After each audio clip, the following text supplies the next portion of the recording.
Okay, so now we're going to get into looking at determinants of a 2 by 2 matrix.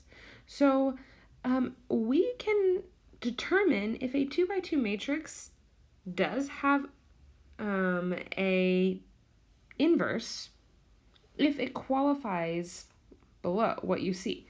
So if you have your matrix A and it's A, B, C, D, A is invertible if and only if.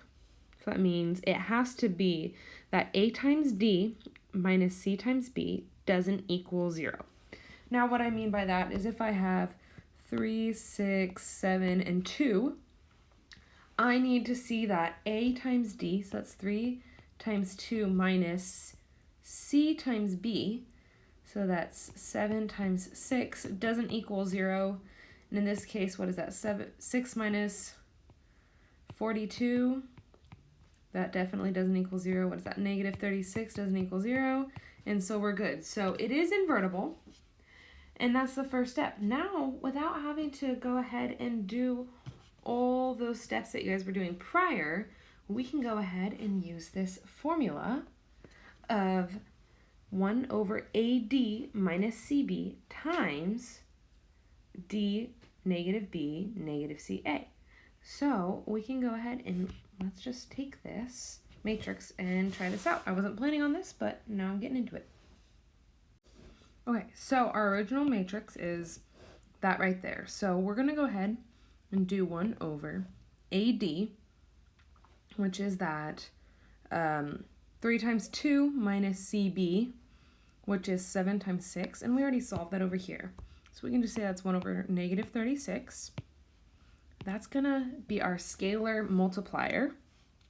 And then notice how the format changes. You need to make sure you're aware of that. So D is 2. Then you have negative B, which is negative 6. Negative C, which is negative 7. And then A is down the bottom, and that's 3. So we're going to go ahead and solve this out. And we get negative 2 over 36, which is negative 1/18. Then negative 6 over negative 36, that's 1/6. 7 over 36, we can't reduce anymore.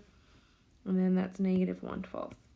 And that right there is our inverse. So once again, this only works on a 2 by 2 matrix.